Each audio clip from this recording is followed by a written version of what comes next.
Brandenburg No.3, third movement. Dot a quarter, kind of like that, at 70, 1, 2, 3, 1, 2, 3.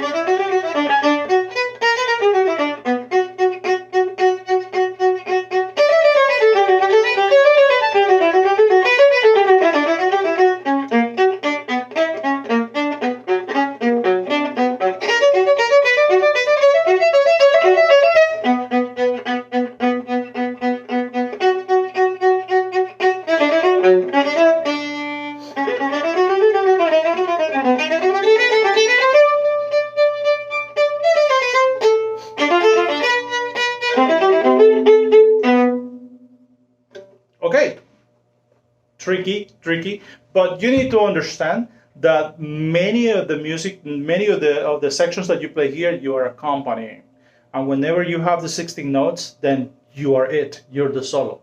So you gotta make sure of that. So that's why the triplet sections, when I play it, it sounds like I kind of lower the volume, because then it's a violin or a cello or another viola playing the solos. So I don't know if you know this, but there's this piece is for 3 violas, 3 violins, 3 violas, 3 cellos, and a bass. So it's actually a really neat piece.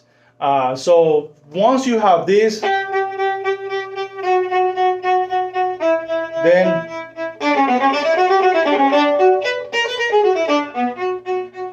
and then you come down. So that's why there's a difference of dynamics. Now, I will say that, I don't know if you understand the concept of half position, which is kind of tricky, very comfortable for the violins, not so much for the violas, because we have to extend our fingers a lot, especially your pinky.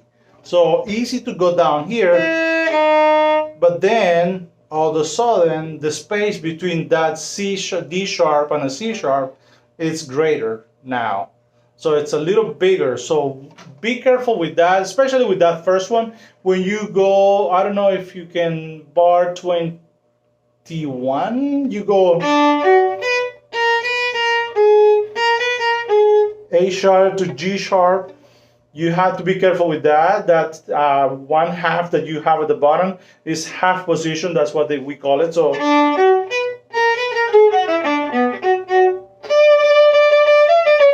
and make sure that when you go back to first position, then you are up. You are, you're stretching those fingers so it doesn't, you're not flat. Now, by any means, when you get to bar 25, that's the trickiest thing. Very tricky. Half position, then you go to first position, then you go to second position. You might say, why going to second position when you can just expand your third finger and your fourth finger? Then that's a possibility, but the music is asking you to go to second position. So make sure you do that. The note that you need to understand here is the F sharp with the C sharp. So I will say this, if you can keep that in your ear. So when you go to first position, for half position, keep track of that, harmonically speaking. You have that with the third finger, so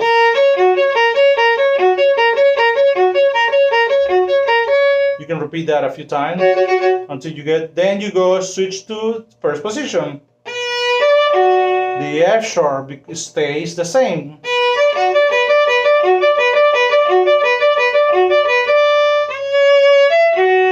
Now the F sharp becomes the first finger.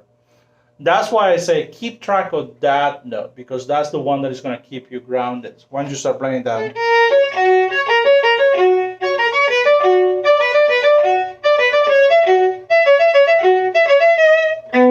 And then you go to that. So you can create your own exercises like I just did. For example,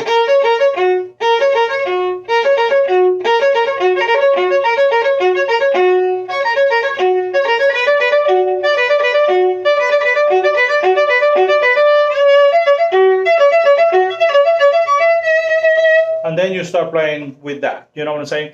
So I would say that's the trickiest thing in this whole etude. Like I told you before on the other etudes and the other excerpts, or and the etudes as well, starting on a slower tempo will give you a little more organic progress when you start playing it a little faster. Start slower, start walking, then jogging, then running. That's how I approach this. Everything I do with music, with playing, either on the viola or the violin, I always take it slower, then a little faster, and then in tempo. So I hope that you take advantage of this, enjoy this music, and I hope that you do well, so you have time and you have the opportunity to perform these pieces because they're so much fun. Thank you so much, and good luck.